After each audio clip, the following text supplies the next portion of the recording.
உங்கள் எல்லாருக்குமே அந்த பஸ்ஸோடைய வணக்கம். இன்றைக்கி நம்ம கூட திண்டுக்கல் ஆண்டனி சார் இருக்கார். அவர்கிட்ட வந்து இந்த கண் சார்ந்த பிரச்சனைகளை பற்றி இன்றைக்கி அவர்கிட்ட கேட்டு தெரிஞ்சுக்க போகிறோம். வாங்க பார்க்கலாம். சார் வணக்கம். வணக்கம் சார்.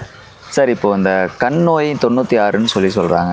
அதாவது இப்போ பார்த்தீங்கன்னா ஒரு வீட்டில் ஒரு 5 பேர் இருக்காங்கன்னா அதில் ஒரு 3 பேர் கண்ணாடியோட தான் சுற்றிட்டு இருக்காங்க. அதே மாதிரி நிறைய பேர் கண்ணாடி போட்டால் அசிங்கமாக இருக்குமே அப்படிங்கிறதுனால வந்து இந்த லென்ஸ் வச்சுக்கிறாங்க கண்ணில். அதே மாதிரி லேசர் ட்ரீட்மெண்ட் பண்ணிக்கிறாங்க. ஸோ இந்த மாதிரி விஷயங்கள்லாம் வந்துட்டு அவங்க பண்ணிகிட்ருக்காங்க. இந்த கண்ணில் ப்ராப்ளம் வரதுக்கான காரணங்கள் என்ன சார்?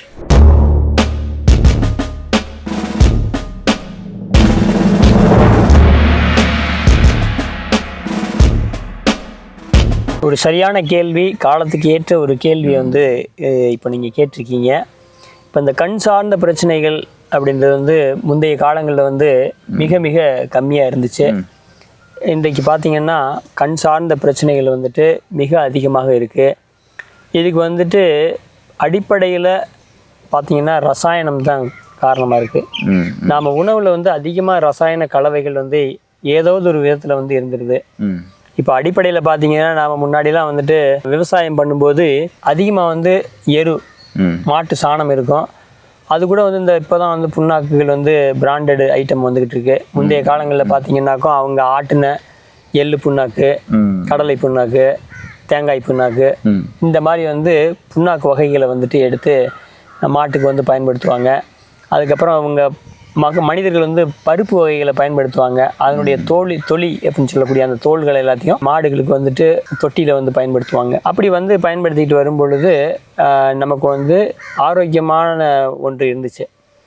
இப்போ விவசாயத்திலே பார்த்தீங்கன்னா நிறைய மருந்தடிக்கிறது, உரங்கள் போடுறது, ரசாயன உரங்களை வந்துட்டு அதிகமாக வந்து கலக்கிறது, இந்த மாதிரி செய்யும்போது அதை நாம் வந்துட்டு அதுலேருந்து வளர்ந்து வரக்கூடிய காய்களையும் கீரைகளையும் பழங்களையும் இந்த மாதிரி வந்து தொடர்ந்து நாம் பயன்படுத்திட்டு வரும் பொழுது அது நமக்கு கல்லீரலை தான் முதல்ல பாதிக்குது. நம்முடைய ஒட்டுமொத்த உடம்புல இருக்கக்கூடிய எடை அளவில் 10ல் 1 பங்கு கல்லீரல் அப்படின்னு சொல்கிறோம். அப்போ வந்து பார்த்திங்கன்னா அந்த 10ல் 1 பங்கு இருக்கக்கூடிய கல்லீரல் பெரிய உறுப்பு. அந்த உறுப்பு எண்ணற்ற பணிகளை வந்து செய்யுது. நம்ம சாப்பிடக்கூடிய சாப்பாட்டை கூட அரைக்கிறது கூட வந்துட்டு கல்லீரல் தான். அப்போ அங்கேருந்து சத்துக்களை பிரித்து எங்கெங்கே ஸ்டோர் பண்ணணுமோ, யார் யாருக்கு என்ன சத்தை கொடுக்கணுமோ கொடுத்துட்டு பாக்கியை வந்து நமக்கு வந்து ஸ்டோர் பண்ணி வச்சு திரும்ப வந்து ரீயூஸ் பண்ணுறதுக்கு வந்து முக்கியமான ஒரு உறுப்பாக வந்து இருக்குது. அந்த கல்லீரலினுடைய செயல்பாடு வந்து பாதிப்புக்கு வந்து உள்ளாகுது. அதன் பிறகு பார்த்திங்கன்னா அதுக்கு தொடர்புடைய உறுப்புகள் வந்து இன்னும் 2 இருக்குது. மண்ணீரல், அதன் பிறகு பார்த்திங்கன்னா நுரையீரல். இப்போ 3 உறுப்புகள் வந்து ஈரல்னு தமிழில் நம்ம சொல்கிறோம்.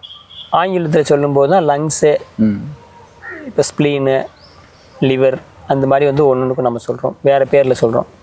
தமிழில் சொல்லும்போது ஈரல்னு ஒரு முடிவு. அப்போ இந்த 3 உறுப்புகளும் வந்து கட்டாயமாக வந்து பாதிப்புக்கு உள்ளாகுது. அதன் பிறகு பார்த்திங்க அப்படின்னா கண்ணுக்கு போகக்கூடிய நரம்பில் ஏற்படக்கூடிய அடைப்புகள், கண் நரம்புகள் அடைப்புகள் வந்து ஏற்படும் பொழுது அங்கே வந்துட்டு பாதிப்பு வந்து கண்ணில் வந்து ரத்த ஓட்டம் சீராக இருந்தால் தானே வந்துட்டு பிரகாசமாக இருக்கும். இப்போ நம்ம வந்து விவசாயம் பண்ணுறோம், வாரத்தில் 2 நாளைக்கு இந்த செடிக்கு தண்ணி விடணும்னாக்க 2 நாள் விடணும். 2 நாள் விடாமல் 1 நாள் விட்டுருக்கோன்னு வச்சுக்கோங்க, செடி வாட ஆரம்பிக்கும். அந்த ஒரு வாரத்தில் 1 நாள் கூட தண்ணி விடாமல் விட்டு வச்சுக்கோங்க, இன்னும் ரொம்ப மோசமாயிரும். அப்போ வந்து பார்த்திங்கனாக்கும் கண்ணில் தெளிவில்லை அப்படின்னாக்கும் அப்போ நாம் வந்துட்டு கண்ணுக்கு போகக்கூடிய நரம்பில் பாதிப்பு இருக்குது அப்படிங்கிறதான் முதல் நம்ம எடுத்துக்க வேண்டியது. அப்போ கண்ணில் வந்து பாதிப்பு அப்படின்னா அது முதல்ல கல்லீரலில் பாதிப்புன்னு முதல்ல நம்ம எடுத்துக்கணும். அப்போ கல்லீரல், மண்ணீரல், நுரையீரல், கண்ணுக்கு போகக்கூடிய நரம்பில் ஏற்படக்கூடிய அடைப்புகள். அப்புறம் அதன் பிறகு பார்த்தீங்கன்னாக்கும் இரத்த குறைவு, ரத்தம் வந்து குறைஞ்சாலும் வந்துட்டு பாதிப்பு உள்ளாக்கும். அப்போ வந்து மண்ணீரல் சரியாக வேலை பார்த்துச்சுன்னா ரத்த உற்பத்தி கிடைக்கும். அப்போ அதுதான் அந்த 3 உறுப்புலையும் பாதிப்பு உண்டானால் தான் இந்த கண்ணில் வந்து பாதிப்பு வரும் அப்படின்னு நம்ம சொல்கிறோம். இப்போ நிறைய பேருக்கு பார்த்திங்கன்னா கண்ணில் பிபி அப்படின்னு சொல்கிறாங்க. கண் நரம்பில் பாதிப்பு ஏற்பட்டு கண்ணில் வந்து ரத்த கசிவுன்னு சொல்கிறாங்க. இப்போ கண்ணில் வந்துட்டு புரை, இந்த மாதிரி வந்துட்டு நிறையா கண்ணில் வந்து 96 நோய்கள் இருக்குது. கண்ணில் வந்து நீர் வடிதல், அப்புறம் கண்ணில் வந்து நீர் கோர்த்துக்குது அப்படின்னு சொல்கிறது, அதுக்கப்புறம் குத்துற மாதிரி இருக்கிறது, அழுந்துற மாதிரி இருக்கிறது, மாலை கண் இருக்கிறது, இந்த மாதிரி எண்ணற்ற கண் சார்ந்த பிரச்சனைகள் வந்துட்டு இருக்குது. அந்த மாதிரியான பிரச்சனைகள் வந்து வர்றதை வந்து நம்ம வந்து உணவு முறையில் மாற்றிக்கணும் அப்படின்னாக்கும் வழக்கமாகவே நமக்கு நேரம் கிடைக்கும் போதெல்லாம் வந்து கீழாநெல்லியும் கரிசலாங்கண்ணி இந்த கீரை வகைகளையும் நாம் வந்து தொடர்ந்து வந்து பயன்படுத்திட்டு வரும்பொழுது அது வந்து ரொம்ப வந்து பயனுள்ள ஒரு மருத்துவமாக வந்து இருக்கும். இது ரெண்டையுமே நாம் வந்து வெள்ளாட்டு பால்லையும் சாப்பிட்லாம், பசும்பாட்டு அந்த மோர்லையும் வந்துட்டு நம்ம சாப்பிட்லாம். வாரத்தில் 1 நாள் அல்லது 2 நாள் தொடர்ந்து வந்து சாப்பிட்டு வரும்பொழுது இதுக்கு வந்து ஒரு நல்ல பாதிப்பு இல்லாமல் நம்மளை வந்து நாம் வந்து காத்துக்க முடியும். அல்லது தொடக்க காலத்தில் வருது அப்படின்னாக்கா தொடக்க காலத்தில் வரக்கூடிய அந்த பிரச்சனைகளை வந்து நாம் வந்து சரி பண்ணிக்க முடியும். அதே போல் வந்து நாள் பட்டு போயிடுச்சு, அப்போ வந்துட்டு பார்வை வந்துட்டு நிறையா வந்து பிரச்சனைகள் வந்துடுச்சு அப்படின்னு சொல்லி சொல்லும்போது கூட்டு மருந்துகள் வந்து கொடுக்கும் பொழுது தான் அதுக்கான குணம் வந்துட்டு கிடைக்கும். அப்போ வந்துட்டு இந்த கண் சார்ந்த பிரச்சனைகள் வந்துட்டு வராமல் இருக்கிறதுக்கு ரசாயனம் இல்லாத கலப்பு இல்லாத உணவுகளை வந்து சாப்பிட்றதுக்கு முயற்சி பண்ணணும். அதே போல் நேரத்துக்கு வந்து தூங்கணும். இப்போ கல்லீரல் சரியாக செயல்படணும்னா நேரத்துக்கு தூங்கணும், நேரத்துக்கு சாப்பிட்ணும். இந்த ரெண்டையும் சரியாக செய்யலைன்னா கல்லீரல் கட்டாயம் பாதிக்கப்படும். அப்போ வந்து தூங்குற நேரத்தையும் சாப்பிட்ற நேரத்தையும் தவறாமல் வந்து சரியாக செஞ்சுட்டு வந்தோம்னாக்கும் கல்லீரல் பாதிக்காது.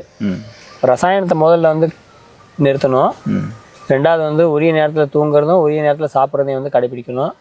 3வது சத்தான ஆகாரங்களை வந்துட்டு இயற்கையான ஆகாரங்களை வந்து நிறையா வந்து எடுக்க ஆரம்பிக்கணும். இதில் வந்து தொடர்ந்து பண்ணிக்கிட்டு வரும் பொழுது நாம் வந்துட்டு சிறப்பாக வந்து வச்சுக்க முடியும். அதே போல் வந்து இப்போ இப்போ வந்து கல்லீரலில் பாதிப்பு வர்றதுக்கு இப்போ ஆல்கஹால் எடுக்கிறதும் வந்துட்டு ஒரு காரணமாக இருக்குது. மது குடிப்பது அப்படின்றது ஒரு கல்லீரலை கெடுக்கக்கூடிய ஒன்றாக இருக்குது. அதே போல் பாரம்பரிய எண்ணெய் வகைகளை பயன்படுத்தாமல் மாற்று எண்ணெய் வகைகள் அப்படின்னு சொல்லி அந்த பேரில் வந்து அழைக்கப்படக்கூடியவைகளை வாங்கி பயன்படுத்தும் போது இப்போ நிறைய பேத்துக்கு வந்து ஃபேட்டி லிவர்னு வந்துடுது. இந்த மாதிரி வந்து கல்லீரல் சார்ந்த பிரச்சனை ஏதாவது ஒரு விதத்தில் வந்துட்டு பாரம்பரியத்துக்கு மாறி நாம் எடுக்கும்போது வந்து வருது.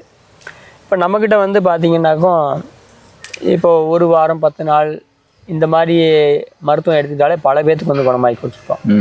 கூட ஒருத்தர் வந்து ஏற்கனவே வந்து ஒரு 3 மருத்துவமனைகளுக்கு போயிட்டு அதன் பிறகு வந்து லேசர் சிகிச்சையெல்லாம் பண்ணி அதன் பிறகும் வந்து கண்ணு தெரியாமல் அப்போ சைடு பார்வையெல்லாம் தெரியாது அப்படின்னு சொல்லிட்டு ஒருத்தர் வந்து வந்திருந்தார். இப்போ அவருக்கு கூட வந்து நாம் வந்துட்டு முதல்ல ஒரு 6 நாள் இருங்க அப்படின்னோம்.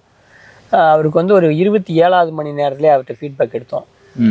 இப்போ எனக்கு வந்து கொஞ்சம் சின்ன இடத்துக்குலாம் கூட வாசிக்க முடியுது அப்படின்னாரு. அதுக்கப்புறம் 500 மீட்டருக்கு அங்கிட்டு இருக்க தென்னை மரம் கூட தெரியுது அப்படின்னு சொல்லிட்டாரு. இப்போ சரி இன்னும் ஒரு 2 நாள் சேர்த்து இருந்து 8 நாளாக எடுத்துக்கங்க அப்படின்னா 8 நாள் எடுத்துகிட்டு வந்து போனாங்க. இந்த மாதிரி வந்து அவ்வப்பொழுது வந்து பார்த்திங்கன்னா கண் சார்ந்த பல பிரச்சனைகளுக்கு வந்து நம்மகிட்ட வந்து மருத்துவம் எடுத்துக்கிட்டு இருக்காங்க.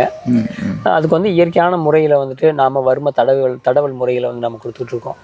தடவல் முறைகளை வந்து வெளிப்புறத்தில் வந்து கொடுக்கறது மூலிமா இந்த சொன்ன உறுப்புகள் எல்லாவற்றுக்கும் வந்து நாம் வந்துட்டு உயிரோட்டம் தர்றோம். அதில் உள்ள கழிவுகளை வந்து நீக்கிறதுக்கு வந்து முயற்சி பண்ணுறோம். அதை பலப்படுத்தி தர்றோம். அதை தாண்டி வந்து கண்ணுக்குரிய மருந்துகளை வந்து கொடுக்குறோம்.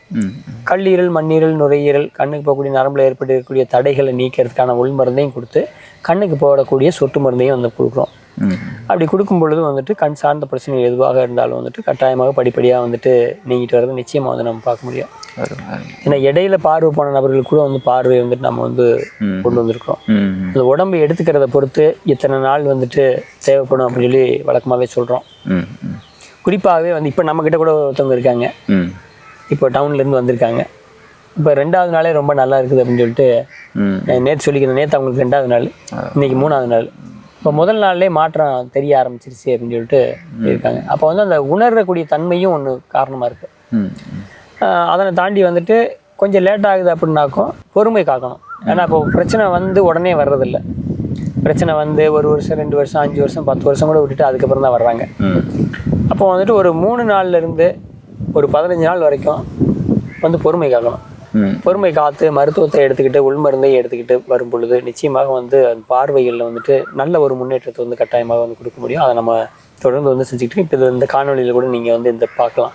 அந்த மாதிரி வந்து பார்த்துட்டு அந்த கண் சார்ந்த பிரச்சனைகளுக்கு இயற்கை சார்ந்து மருத்துவத்தை எடுத்துக்கொள்ளும் பொழுது மிகச்சிறப்பாக இருக்கும். ஏன்னாக்கும் வந்துட்டு இப்போ வந்துட்டு மற்ற அறுவை சிகிச்சைகள் மித்த எல்லாம் பண்ணும்பொழுது பார்த்தீங்கன்னாக்கும் அதில் வந்துட்டு நிரந்தர பார்வை வர்றதும் இருக்கலாம், பார்வையில் வந்து முன்னேற்றம் வந்து வராமையும் இருக்கலாம். பாரம்பரிய மருத்துவத்தை பொறுத்த வரைக்கும் கொஞ்சம் லேட் ஆனாலும் சிலருக்கு தான் லேட் ஆகுது, சிலருக்கு உடனே ரிசல்ட் வந்துடும். ஏன்னா அடுத்த நாளே வந்திருக்கு. இப்போ நம்ம நீங்கள் பார்க்கணும்னா 27வது மணி நேரத்துலேயே வந்துட்டு நல்ல முன்னேற்றத்தை கொடுத்துருக்காங்க. சைடு பார்வையெல்லாம் வராதுன்னு சொல்லியிருந்தாங்க போல்.